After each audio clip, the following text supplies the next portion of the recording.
Hola, muy buenas tardes a todos. Bienvenidos a este webinar organizado por el Instituto de Nutrición de Centroamérica y Panamá y la Escuela de Salud Pública de Drexel.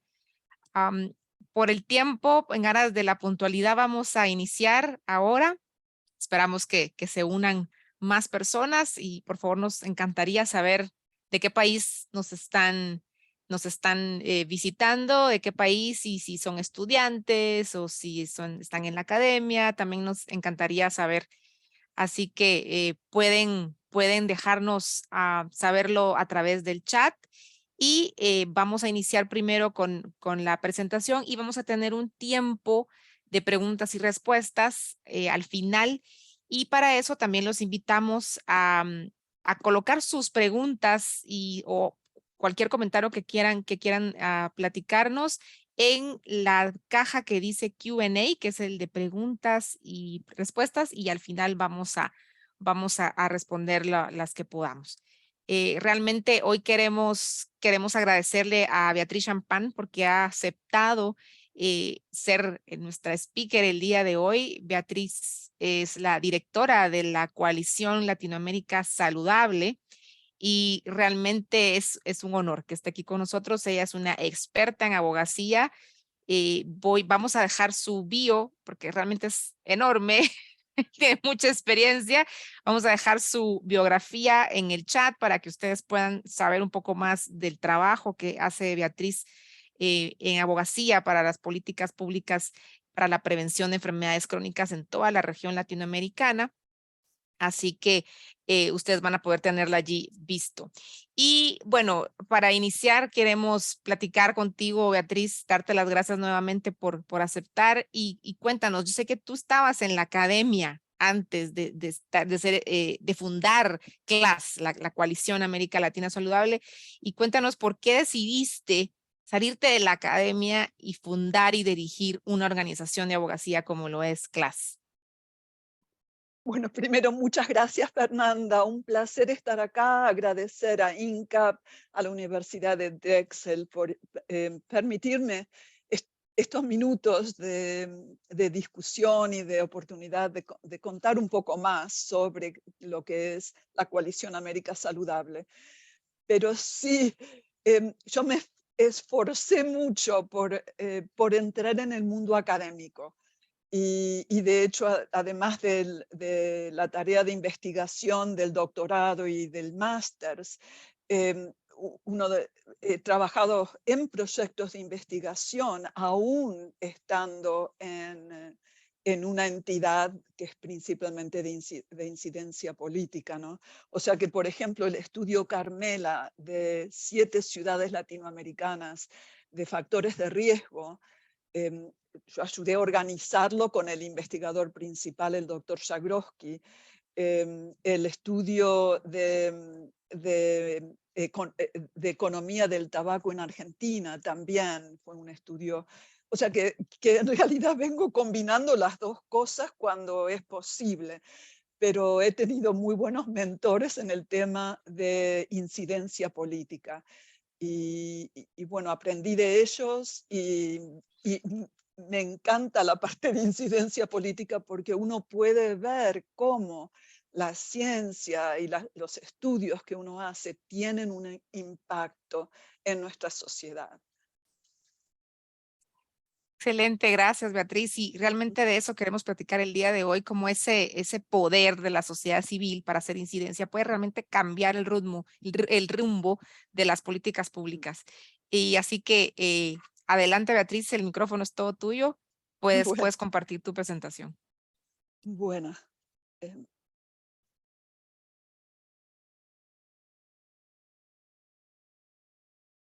em, a veces pensamos que nada cambia, ¿no? A veces pensamos bueno, ¿cómo vamos a hacer para cambiar, digamos, la desinformación que nos afecta? ¿O cómo vamos a cambiar la obesidad o el problema del clima?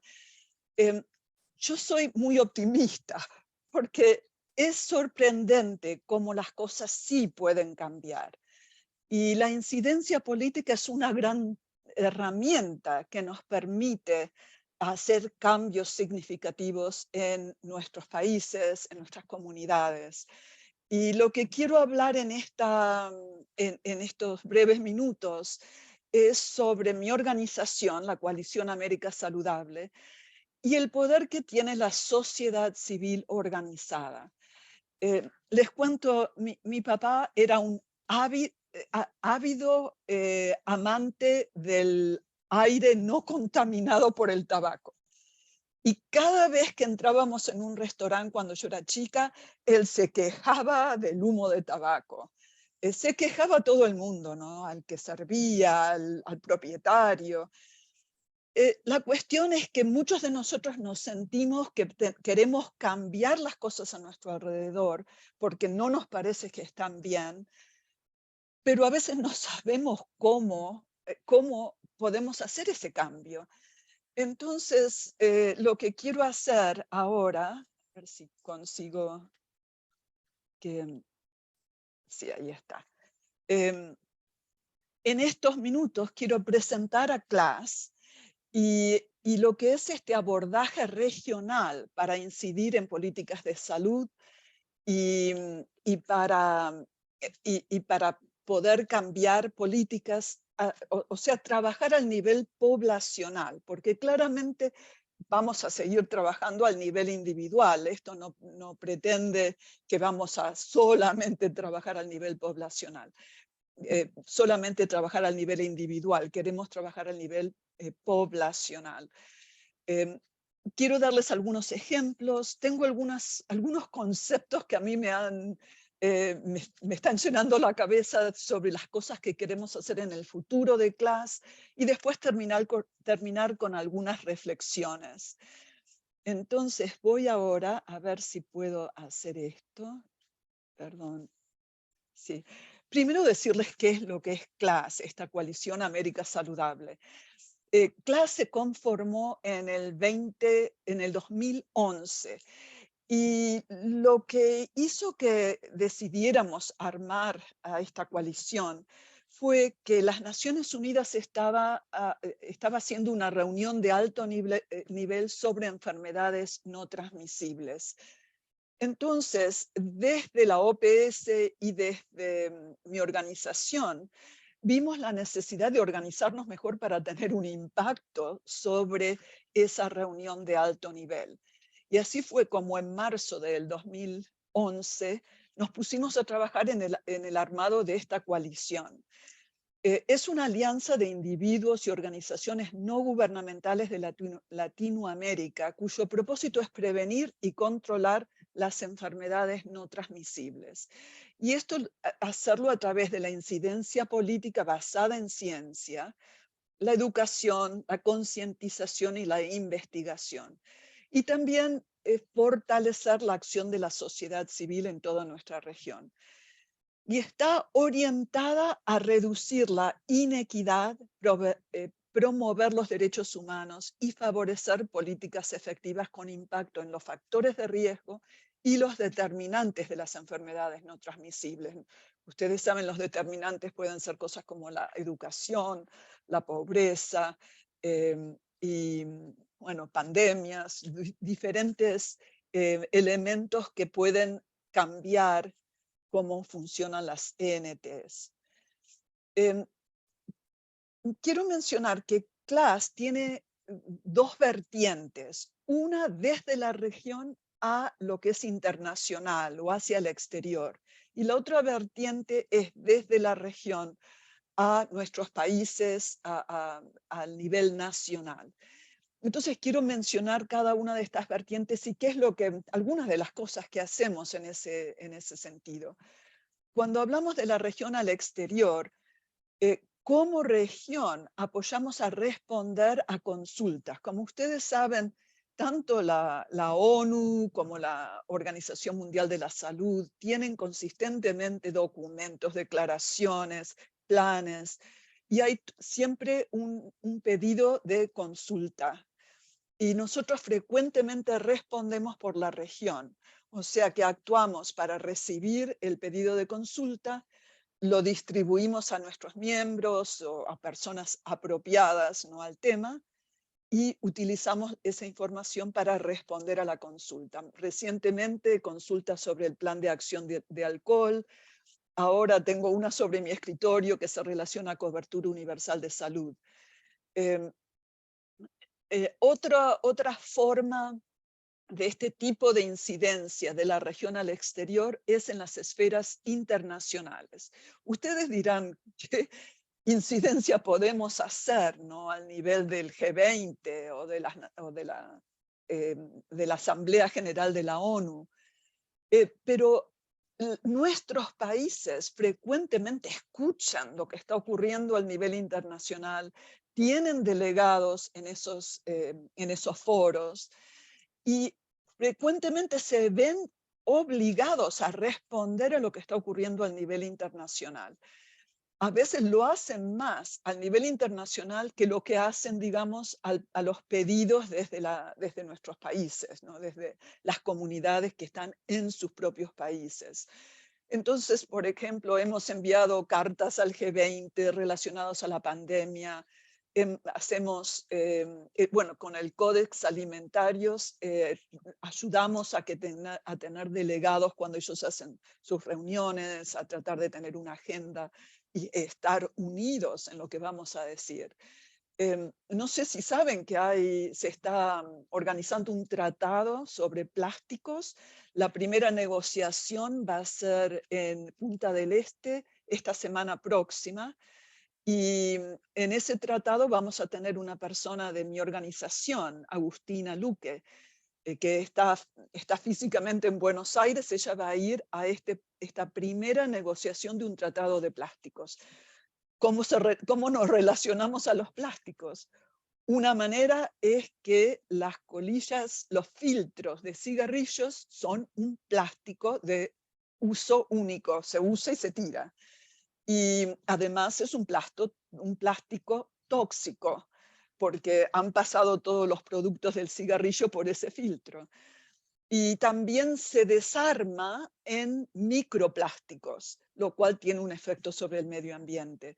Se los menciono porque es algo que uno piensa, bueno, cómo no se puede relacionar a los temas de enfermedades no transmisibles, pero sí se relaciona. Y todos los temas de cambio climático, agricultura, alimentación, tienen mucho que ver con la tarea que está ocurriendo en estas esferas internacionales. Y también otro aspecto es la incidencia regional, principalmente a través del Consejo Directivo de la OPS, de la Organización Panamericana de la Salud. Y acá a la derecha, a ver si lo ven ahí, esta es una declaración que hicimos en la última reunión de la OPS. A estas reuniones van todos los miembros de todos los ministros de salud y sus asesores. Entonces es una gran oportunidad porque están todos juntos en un gran salón y no solamente podemos hacer declaraciones, pero los podemos seguir al baño, o podemos hablar en los pasillos. O sea que una oportunidad que a veces no se presenta en nuestros países. Bueno, ahora voy a la otra vertiente, el apoyo al nivel nacional. Y acá una de las cosas que hemos hecho desde el comienzo de CLAS es establecer una agenda regional por consenso. O sea que decidir en qué dirección vamos a ir todos. Obvio que hay dirección desde la OMS, desde la OPS, desde otras entidades, pero nuestra agenda es la agenda hacia la sociedad civil. Como sociedad civil, ¿qué es lo que hacia dónde queremos ir? ¿Qué es lo que es más importante? Y cada tanto hacemos un esfuerzo de escuchar, ¿no? De escuchar qué es lo que los líderes de la región en sociedad civil están viendo, en qué cosas tenemos éxito, cuáles son los desafíos, y armamos una agenda regional. Les voy a mencionar un poco más de la última que hemos hecho. Por un tiempo la podíamos hacer todo presencial, hacíamos una reunión de discusión, hacíamos posiciones de clase, pero más recientemente con la cuestión de la pandemia lo hemos hecho de manera virtual. La otra cuestión es que desde CLAS promovemos y protegemos legislación efectiva al nivel nacional. En muchos casos estamos apoyando a que se apruebe una legislación. Y en algunos casos hay legislación muy buena que hay que proteger. Entonces, tenemos dos maneras que hacemos este tipo de tarea. Una es las respuestas rápidas a momentos críticos. Por ejemplo, acá abajo ven que enviamos un mensaje, una correspondencia a los honorables ministras y ministros de la segunda sala suprema de la Corte Suprema de Justicia de la Nación, y esto se envió a México porque hay un amparo, bueno, hay varios amparos, hay como 50 creo, pero están llegando a la Suprema Corte de Justicia en México y se relacionan a tratar de que no, bueno, de dejar sin efecto los impuestos a bebidas azucaradas. Entonces, esto es respuesta rápida, porque el evento, la reunión de la Suprema Corte ocurrió, creo que fue ayer, tuvimos que mandar la carta muy rápido para fortalecer la acción que pueda ocurrir en esta Suprema Corte. Frecuentemente una carta así termina también en los medios, se utiliza para entrevistas con los medios, o sea que tiene un efecto mayor que simplemente una carta que queda ahí, ¿no? Y la otra manera de que trabajamos es convocatoria para definir una estrategia. O sea que, por ejemplo, en Uruguay, cuando se veía que se iba a caer el etiquetado frontal en ese país, que se había hecho por decreto con el presidente anterior, Tabaré Vázquez, bueno, a veces es difícil dentro de un país convocar a todas las entidades, pero no es tan difícil hacerlo si uno está fuera del país. Entonces, CLAS puede convocar a todas las entidades de Uruguay y decir, bueno, discutamos qué estrategia vamos a seguir en esta situación. Entonces, la estrategia puede relacionarse al litigio, puede relacionarse a hablar con la academia y ver que aclaren los resultados de estudios, puede relacionarse a hablar con medios, decidir qué es lo que se va a decir a los medios. Esa es otra manera. Después nos organizamos para la incidencia y voy a hablar un poquito después sobre el tema de la incidencia en etiquetado frontal en Centroamérica. Apoyamos el desarrollo de coaliciones, porque si uno tiene una buena coalición en un país enfocada a las enfermedades no transmisibles, por ejemplo, no solamente puede trabajar en temas de alimentación, pero puede trabajar en temas de tabaco, puede trabajar en temas de alcohol y otros temas. Otro aspecto de lo que hacemos es la capacitación en incidencia política y otro aspecto es el intercambio y crear solidaridad en los grupos regionales o nacionales. Y acá voy a mostrar lo que hacemos con respecto a este intercambio.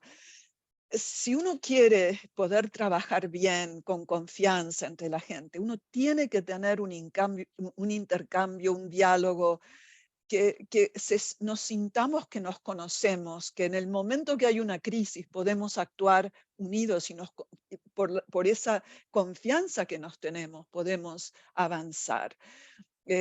También nos podemos ayudar mutuamente si nos conocemos.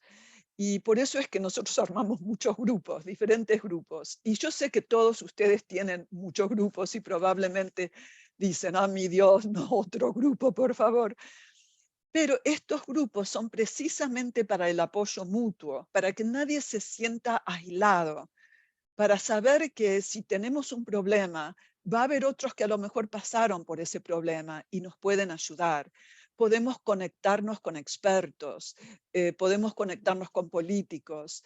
O sea que ese diálogo nos permite ser mucho más efectivos. Y acá, bueno, no voy a leer todo esto, pero tenemos grupos relacionados a tabaco, alcohol, alimentación, bueno, un grupo etiquetado Centroamérica, que ahora lo estamos llamando etiquetado América, porque incluimos a Paraguay y Bolivia, o sea que no es ya solamente Centroamérica. Cuando hacemos propuestas o armamos proyectos, tenemos también grupos que se unen. Tenemos grupos por país, algunos países que necesitaban empezar a trabajar una coalición, armamos tales grupos, comunicadoras de la región, hay una alianza juvenil, un grupo de pacientes, de personas que viven con ENTs.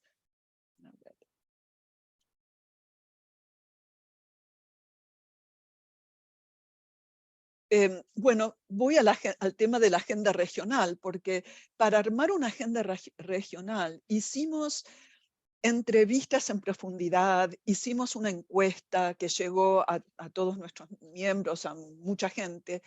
Hicimos también pequeñas encuestas, hicimos grupos focales de jóvenes, grupos focales de pacientes.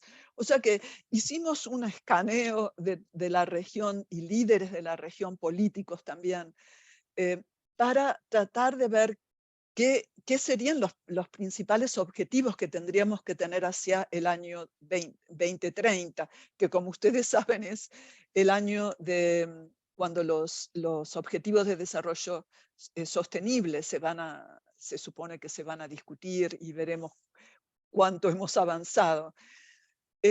Hubo 5 objetivos transversales, o sea que siempre hemos tenido objetivos por factor de riesgo, ¿no? Tabaco, alcohol, alimentación. Pero una de las cosas que buscábamos es ver que estas cosas se conectan y tenemos que ver cómo podemos ser a lo mejor más efectivos si vemos los objetivos transversales. Y les digo, número 1, y creo que no hubo una persona que no mencionó esto, es este objetivo número 1, transparencia en el desarrollo de políticas públicas. Todo el mundo mencionó la interferencia de la industria, los conflictos de interés dentro de nuestros países.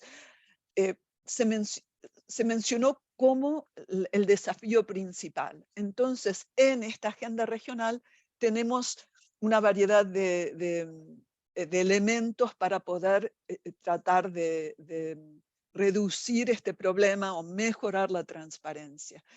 Un segundo objetivo fue las políticas fiscales, que obviamente se relacionan a diferentes factores de riesgo. Tercero fue la regulación de la publicidad, promoción y patrocinio de productos no saludables. Cuarto, atención efectiva de la hipertensión y diabetes. Y ustedes estarán pensando que, bueno, eso es algo más, es una estrategia individual, pero yo después les voy a mostrar por qué también es una estrategia poblacional. Y finalmente dijimos tenemos que tener mayor injerencia en esferas internacionales, ya que eso normalmente llega a nuestros países y a los políticos y gobiernos. Bueno, colaboramos de muchas maneras, ¿no? Pero acá, para darles un ejemplo, con FICA Argentina tenemos un manual de comunicarse para incidir que está por salir ahora. Esta, que acá no sé si lo ven bien, pero este otro es es un manual, un explicativo de lo que son de lo que son los reportes sombras y cómo nos pueden ayudar en la incidencia política. Esto lo hicimos también con personas de México, de Argentina, o sea que trabajamos mucho en comunidad, ¿no? En parte porque CLAS no es una entidad de mucha gente. Sus miembros y las organizaciones con las que trabajamos son parte de los equipos que arman estas cosas. Perdón, acá quería mostrarles una cosa más. Tenemos un documento que también está por salir con la OPS y con PROESA, que es una entidad de economía de salud, y este es sobre políticas fiscales. Un documento que hicimos con Colanza. Colanza es también es una coalición, una entidad que se está desarrollando muy bien en sistemas alimentarios, y con ellos armamos este etiquetado nutricional frontal de alimentos, y es un policy brief, es políticas de salud, pero está dirigido a decisores políticos. O sea que tenemos muchos documentos sobre etiquetado nutricional, ¿no? Pero este es específico relacionado a las preguntas que hacen los decisores políticos. Y bueno, Fernanda me preguntó, bueno, ¿qué éxitos hemos tenido? ¿Qué desafíos? Y creo que esto es no es integral, no voy a hablar de todos los éxitos, todos los desafíos, pero son los que me vinieron a la mente tratando de ver cómo estamos en nuestra región. En tabaco vamos muy bien. En realidad, muchos pensaron que la pandemia nos iba a hacer daño en muchas de estas estrategias, pero no fue así. Ambientes libres de humo, tenemos todo Sudamérica con ambientes libres de humo. Tenemos restricciones de los nuevos productos de nicotina y tabaco, advertencias sanitarias, el índice de interferencia de la industria armado por STOP, que es una organización internacional muy útil para la incidencia, en alimentación etiquetado frontal de advertencias, impuestos a bebidas azucaradas, reducción de sal y grasas trans. En alcohol, les cuento, hace 2 años queríamos empezar a trabajar en alcohol y armamos un grupo de WhatsApp que ahora tiene casi 100 miembros, que son académicos, algunos son terapeutas, trabajan personas que tienen alcoholismo, y también incidencia política, pero no había mayormente nada. Había estudios, pero no había nada de incidencia. Bueno, en los últimos 2 años, ahora tenemos un plan de acción que fue una resolución de la OMS en mayo durante la reunión, la asamblea de la OMS anual, y tenemos el programa SAFER, que es un paquete de medidas para reducir el consumo de alcohol. Les cuento que hay mucha más evidencia ahora de los daños que causa el alcohol, no solamente por cáncer o violencia o o accidentes viales, pero también para las enfermedades cardiovasculares, que era un tema que, como ustedes saben, muchos han pensado que el alcohol es bueno para el corazón. No, los datos, la nueva información, los estudios que se han hecho en países en desarrollo en todo el mundo muestran que no es así. Y se hizo una campaña para mostrarlo el problema del alcohol en el 2021, que nosotros participamos como clase. Y ahora hay otra campaña más enfocada a la acción, a políticas.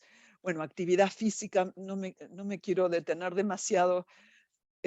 Hipertensión, el programa HEARTS, avances técnicos y médicos, ¿no?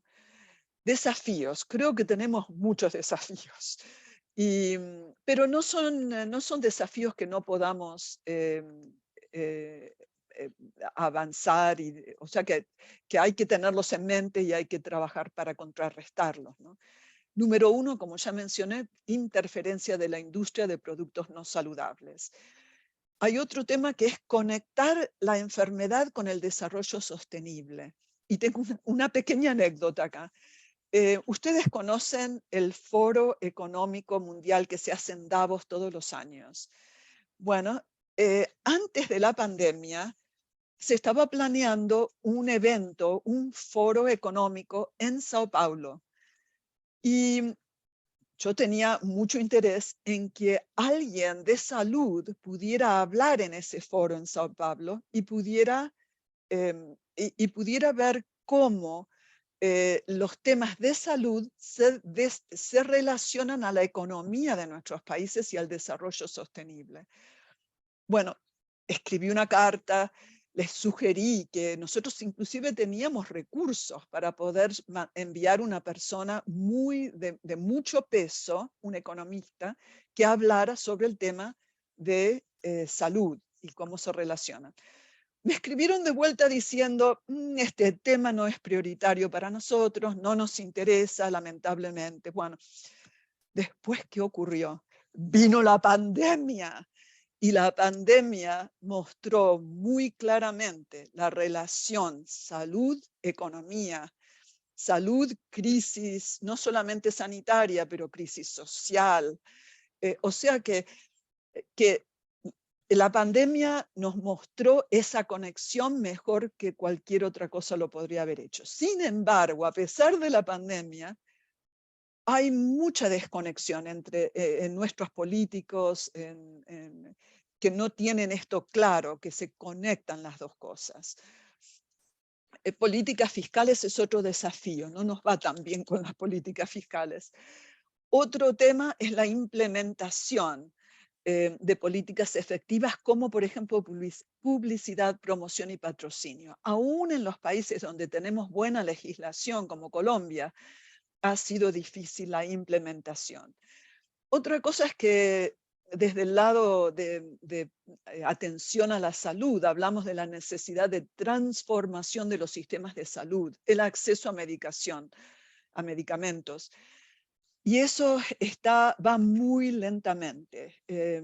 Y creo que ese es un desafío que que tenemos, y contribuye en gran parte a la inequidad. Porque una persona que no puede atender su hipertensión, su diabetes, no puede obtener medicación apropiada, tiene altas posibilidades de tener un evento cerebrovascular o alguna otra cosa que tiende a empobrecer toda la familia. Entonces, esos aspectos todavía no los estamos manejando bien. Otro tema es los paquetes de estrategias, porque a veces un paquete tiene diferentes estrategias. Por ejemplo, cuando hablamos de mejorar la alimentación, no es que hablamos solamente del etiquetado frontal, hablamos de políticas fiscales, hablamos de entornos escolares, hablamos de la publicidad, promoción y patrocinio y cómo se debe regular. O sea que son paquetes. Y el paquete tiene un efecto significativo, pero cualquiera de sus elementos a lo mejor no tan significativos. Entonces tenemos que pensar que nosotros tenemos que ir hacia esos paquetes y no distraernos únicamente en una cosa y después pensar que todo se ha hecho. Traducir la ciencia a políticas es otro tema que ahora lo voy a mencionar un poquito más. Hay, como ustedes saben, muchísima desinformación. Posiblemente en la humanidad siempre ha habido desinformación, pero nos está afectando mucho ahora por el tema de los medios sociales y que cualquiera puede decir cualquier cosa y alguno se lo va a creer, ¿no? Y otro desafío, obviamente, es que la sociedad civil a veces es muy frágil. Tenemos en nuestros países sociedad civil terriblemente fuerte y potente, pero también la tenemos muy frágil y eso es parte de lo que CLAS quiere hacer. Bueno, quiero hablar de la colaboración por el etiquetado frontal de advertencias en Centroamérica. Disculpen acá. Eh, Esto me parece importante porque a lo mejor en la audiencia hay personas de Centroamérica y esto les va a resultar interesante, pero en los últimos 18 meses conseguimos recursos de links, de Resolve to Save Lives, y eso nos ha permitido trabajar en el tema de etiquetado frontal en Centroamérica. Esto comenzó en realidad porque CLAS trabajó con 3 países para ver cómo podíamos trabajar en conjunto, porque lo notable es que, especialmente en países que son más pequeños, es bien difícil conseguir recursos, pero si nos unimos y armamos un consorcio, es más probable. Y, y bueno, continuamos buscando recursos. Acá ven el caso para la continuación de apoyo a Centroamérica, porque Centroamérica no ha tenido el apoyo que debería tener en temas de políticas de salud. Eh, Hemos trabajado al nivel nacional, al nivel regional. Una cosa donde CLAS estuvo muy involucrada es en capacitación. Hicimos en 12 meses, hicimos 15 eventos donde participaron 700 personas. No, a veces la misma persona participó en más de uno, ¿no? Pero igual fue un gran esfuerzo en hablar de monitoreo de la industria, hablar de de qué es lo que hacen los abogados, por ejemplo, en estos temas de incidencia política, cómo armar un plan de incidencia, armar un plan de comunicaciones, todos estos diferentes aspectos, armar una coalición, fueron temas que discutimos en estas capacitaciones. Y acá quiero mencionar, más vale algunas cosas que a lo mejor son útiles. Eh, en Centroamérica, una de las cosas que hubo que aclarar es qué es la incidencia política, porque hay bastante confusión. Eh, y a lo mejor valdría la pena mencionar específicamente. Estamos hablando de acciones para avanzar cambios en políticas y pueden involucrar, por ejemplo, un case for support. Eso quiere decir armar un documento que explique la problemática y la proposición que nosotros estamos haciendo. Y esto es para que el público, los medios, decisores políticos entiendan por qué queremos un cambio en políticas. El desarrollo de propuestas legislativas es otra cosa que armamos. Hay muchos modelos, hay que decir, la OPS tiene modelos y obvio que uno puede llamar por teléfono a alguien en Chile y le puede mandar la legislación que ellos han usado, pero es importante desarrollar una propuesta. Eso facilita la construcción de coaliciones, crear demanda para el cambio, influenciar decisores políticos para obtener aprobación, promover regulación e implementación. Ustedes saben, una vez que se aprobó una ley, no quiere decir que ya está todo hecho. Hay que regularla porque la regulación indica penalidades, por ejemplo, y después, obvio que hay que demandar la rendición de cuentas. O sea que si hay una ley, hay que asegurar que se está cumpliendo. Bueno, acá tengo nada, no voy a ir demasiado en esto porque quiero tener tiempo para que podamos discutir, pero el tema de coaliciones ha sido un desafío en Centroamérica. Em, También el tema de qué es lo que hacen los abogados. En un principio la gente dijo, ¿por qué necesitamos un abogado? Los mapeos de regulación existente, la propuesta legislativa, negociar con entidades gubernamentales y a veces hay que hacer un litigio para llamar la atención o asegurar el cumplimiento. Y otro desafío también es la conexión entre académicos y activistas. Y acá a ver si puedo de nuevo. Y también, como quiero dejar más tiempo, voy a tener que apurarme un poquito. Pero hay diferencias entre los objetivos académicos y los objetivos de incidencia, perdón. Em, Los objetivos académicos es incrementar conocimiento, comprensión, construyen sobre literatura existente, base en teoría, publicación de resultados. Pero por otro lado, para hacer incidencia hay que hacer investigación, pero es una investigación más práctica para lo inmediato. Y, y la información tiene que ser accionable rápidamente y se tiene que poder presentar a medios y a decisores políticos. Entonces, a veces los propósitos de uno y los propósitos de otro no coinciden necesariamente. Y hay que decir también que la evidencia no siempre gana, porque nosotros pensamos desde el punto de vista de ciencia y académicos que, bueno, la ciencia dice esto, tiene que ser lo que hagamos, ¿no? Pero hay muchas otras cosas que interfieren. La corrupción, los conflictos de interés, la interferencia de la industria. A veces nosotros mismos tenemos que negociar algo que no es perfecto, pero que vale la pena llevar adelante. Los cambios de administración hacen que lo que hicimos o lo que quisiéramos hacer no se pueda hacer ahora. Y además también toda la evidencia del mundo a veces no es tan efectiva, o la necesitamos, no quiero decir que no necesitemos la evidencia, pero a lo mejor aparece una víctima, y la víctima del tabaco, o la víctima de la mala alimentación, o de la falta de medicamentos para la hipertensión, esa víctima puede cambiar todo. Y recordar que la industria tiene su librito, su manual, y el manual dice hay que atrasar todo, dividir a la oposición, a la industria, ¿no? Desviar, negar lo que dice la ciencia. O sea que es toda una acción desde la industria también. O sea que por eso es que a veces la evidencia no gana. Brevemente quiero mencionar dos cosas que me tienen muy entusiasmada. Una es que hay mucha falta de comunicación en la región y estamos trabajando para mejorar las comunicaciones de una manera que sea más articulada entre lo nacional y lo regional. Entonces hemos convocado comunicadores, hicimos una encuesta de los comunicadores, hicimos escucha social de lo que pasa en Twitter.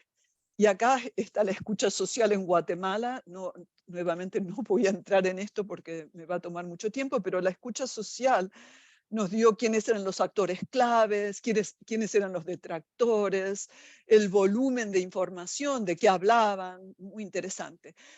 Y todo esto nos llevó a pensar en que necesitamos un espacio de comunicación regional para la incidencia. El objetivo es generar mayor demanda desde la población hacia los decisores políticos, porque cada vez que vamos a un país, digamos, uno va a Guatemala o va a Costa Rica, es como empezamos de cero con las comunicaciones sobre las cosas que nos interesan. A veces de menos 50, empezamos mucho menos. Entonces, una de las cosas que queremos hacer es crear un mayor conocimiento desde la población y los medios, de manera que demanden la necesidad de cambios en políticas, de mejores políticas de salud pública. Y bueno, pensamos en una composición. ¿Y qué implica? Implica una mejor articulación entre lo nacional, lo regional, medios tradicionales y medios sociales. Una mejor integración, por ejemplo, de los referentes de la región y las personas interesadas, ¿no? Tenemos muy excelentes referentes en la región. Y la idea es una dinámica de potenciamiento mutuo. Otra cosa que me tiene muy interesada es el tema de hipertensión, porque ha habido mucho esfuerzo en el tema de hipertensión, muchos esfuerzos de capacitación de profesionales de salud, bueno, de algoritmos y protocolos más sencillos, de medicamentos más sencillos, pero todavía no nos va bien.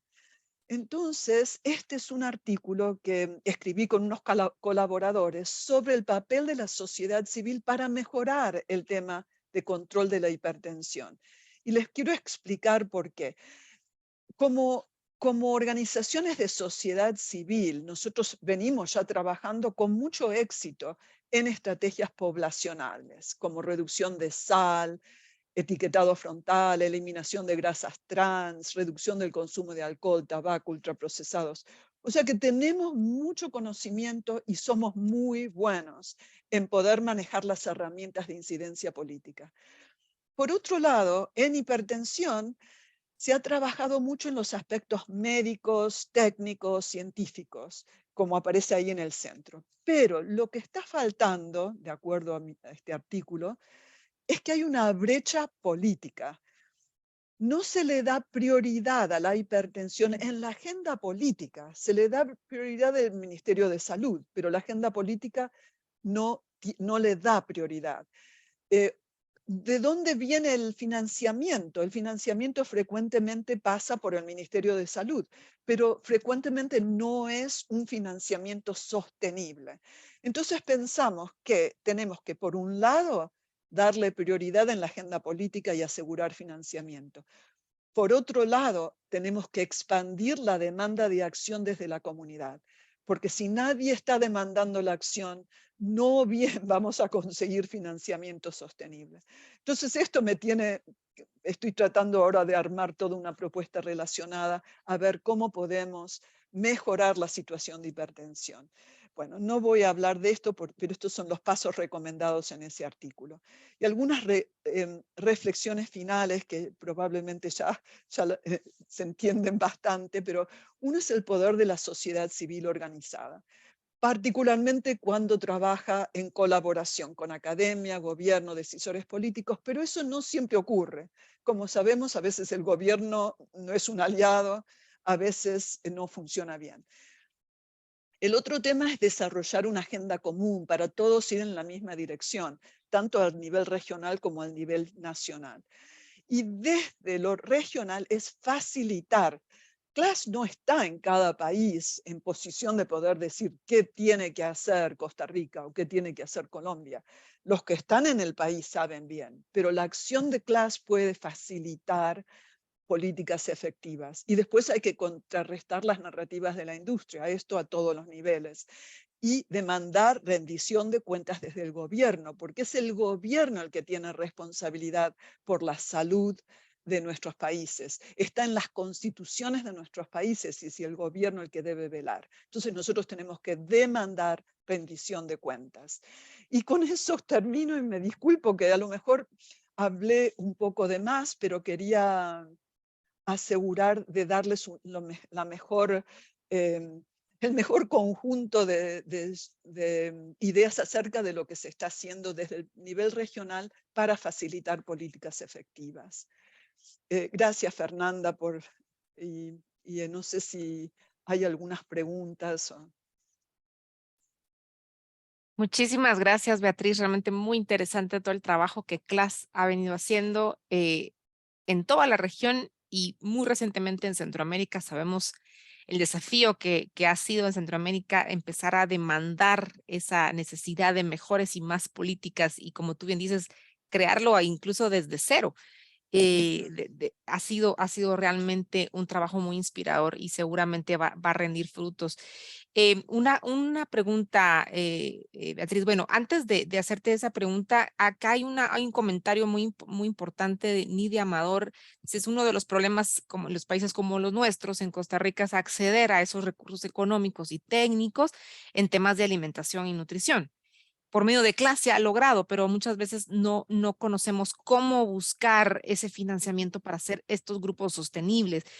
En tu experiencia, Beatriz, ¿qué recomendaciones darías tú para que estos grupos, aunque no tengan ese financiamiento, puedan seguir trabajando? A veces quizás trabajar a través de redes sociales, es decir, ¿cómo un grupo puede seguir trabajando sin que tenga acceso a tantos recursos económicos? Bueno, esa es una pregunta clave, porque en realidad cuando yo menciono que algunos de los miembros de sociedad civil son bastante frágiles, me refiero a ese tema, es la sostenibilidad financiera. Podemos conseguir grants de aquí, de allá, pero eso no da sostenibilidad financiera.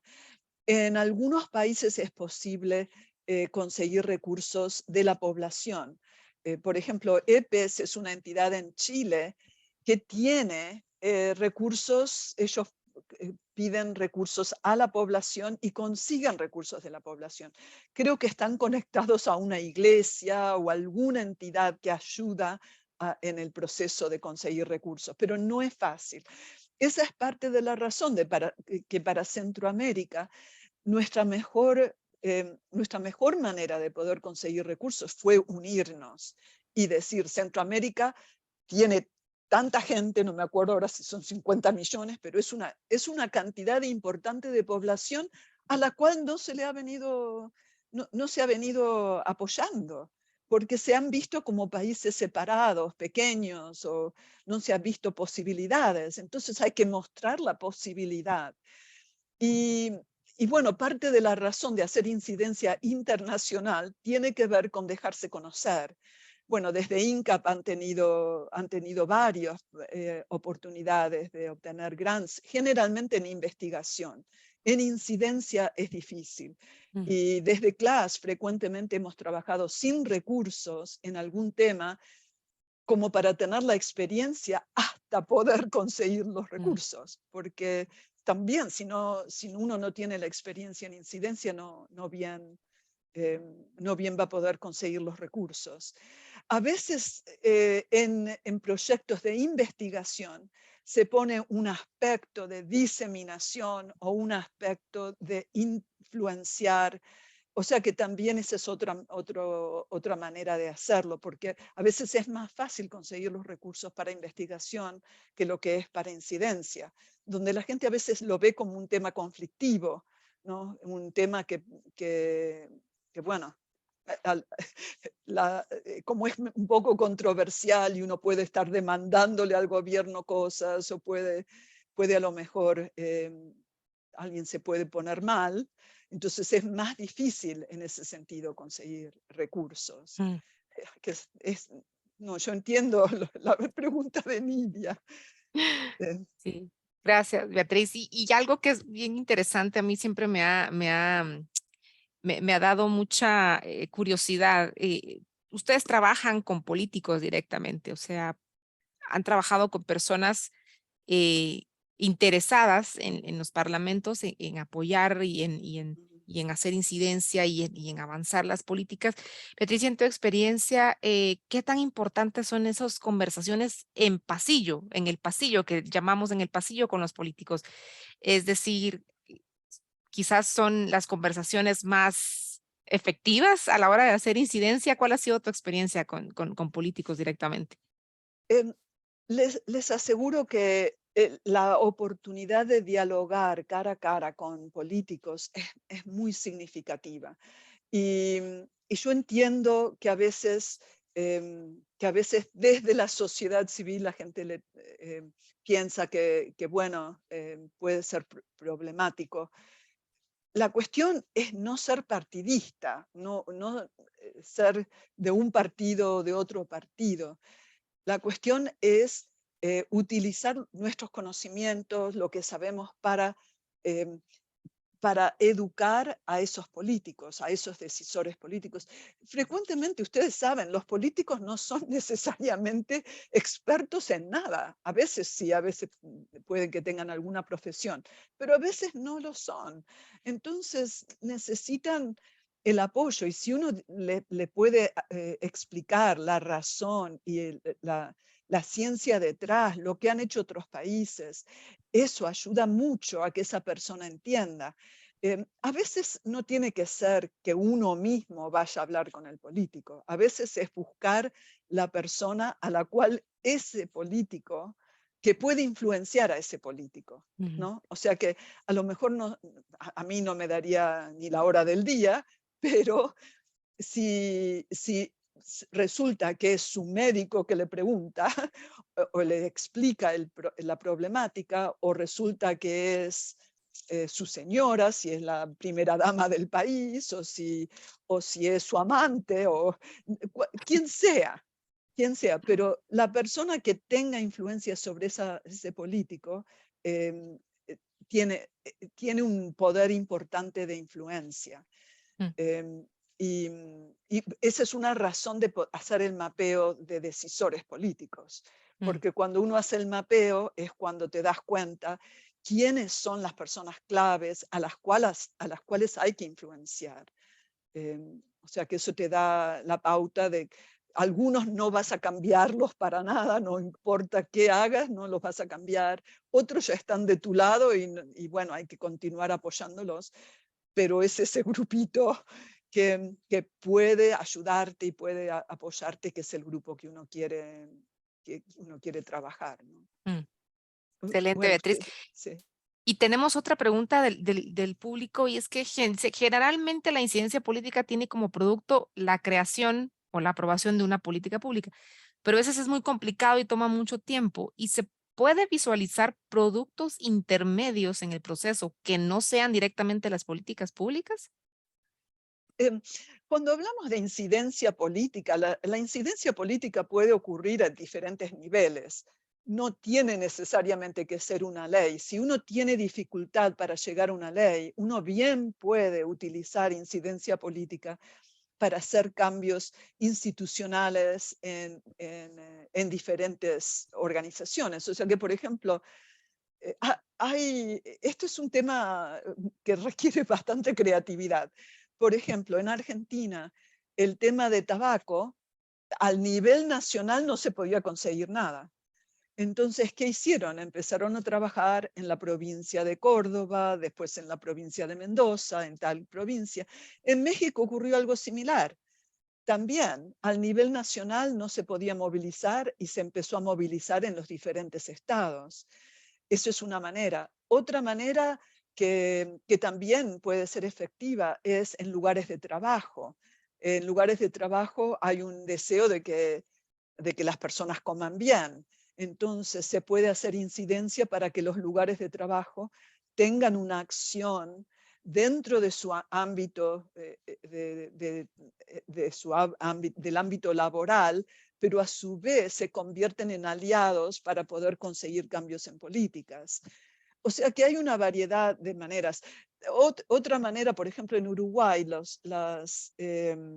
el tema de etiquetado frontal de alimentos, también el tema de vapeo y de productos genéricos de tabaco, empaquetado genérico de tabaco. Eso se hizo a través de un decreto del presidente.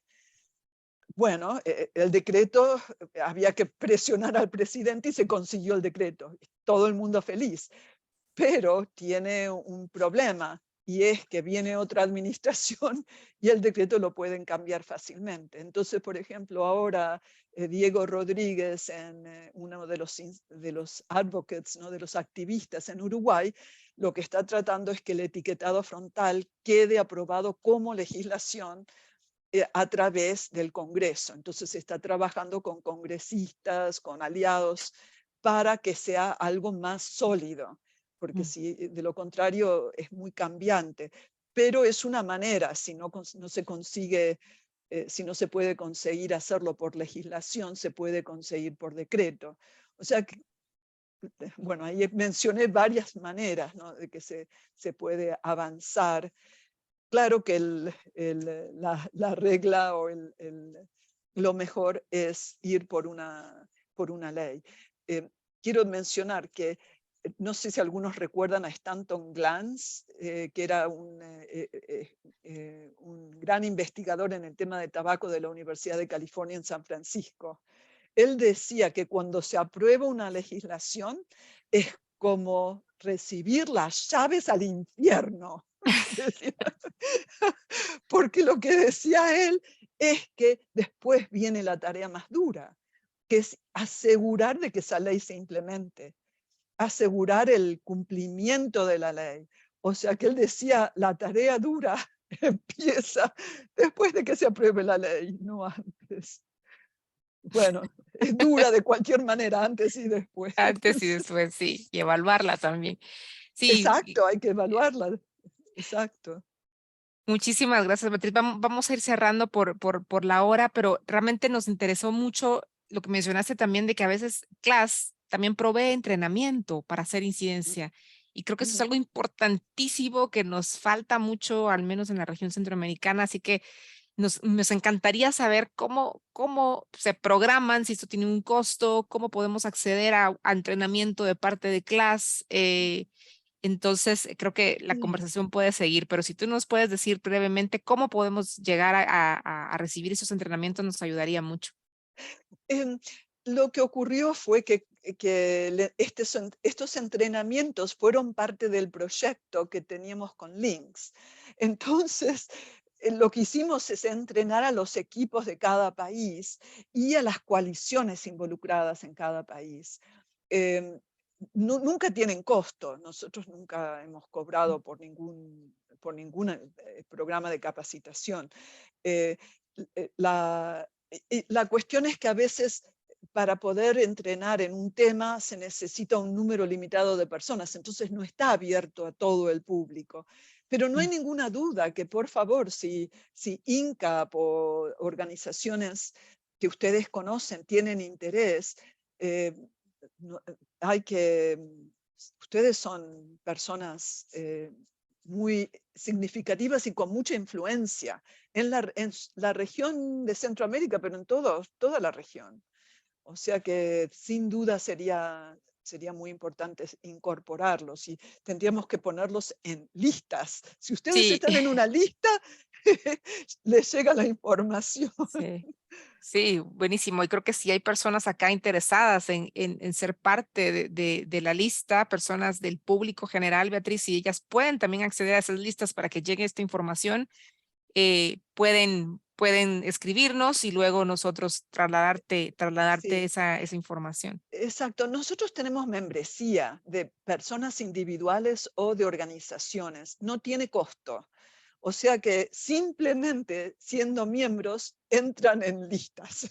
Entonces, Perfecto, esa es una perfecto. manera de hacerlo fácilmente, ¿no? Y tenemos muchos miembros que son académicos, ¿no? No sé, o sea que eso sería una manera.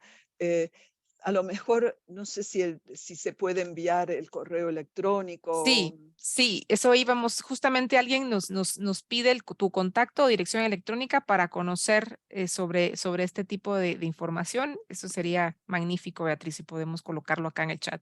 Claro, y en este último, ahí estaba, perdón, ahí está el sitio de web, Ah, sí, Facebook, cómo conseguir información. Ahí pudiera, perfecto. eh, Es info@classonline.org para todos exacto. aquellos interesados y también están las redes sociales de Class, de Facebook, de Instagram, Twitter.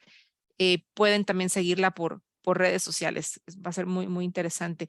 Bueno, pues muchísimas gracias, Beatriz. Realmente ha sido muy, muy informativo, muy buena tu presentación y queremos seguir conversando con CLAS, tanto a nivel de academia como a través de la colaboración que estamos haciendo con Drexel University para estos webinars, que creemos que es importante seguir no solamente capacitando a académicos en hacer investigación, sino también en hacer incidencia política. Y creo que eso es muy importante en nuestra región. Te Bueno, agradecemos me encanta. muchísimo tu participación y a todos ustedes, gracias por acompañarnos. Estén pendientes de nuestras redes sociales. Vamos a postear muy pronto nuestra próxima serie de webinars. Así que estén conectados, por favor, con INCAP. Muchas gracias a ustedes y gracias a INCAP y a la Universidad de Drexel. Besos. Excelente. Nos vemos. Chao. Excelente.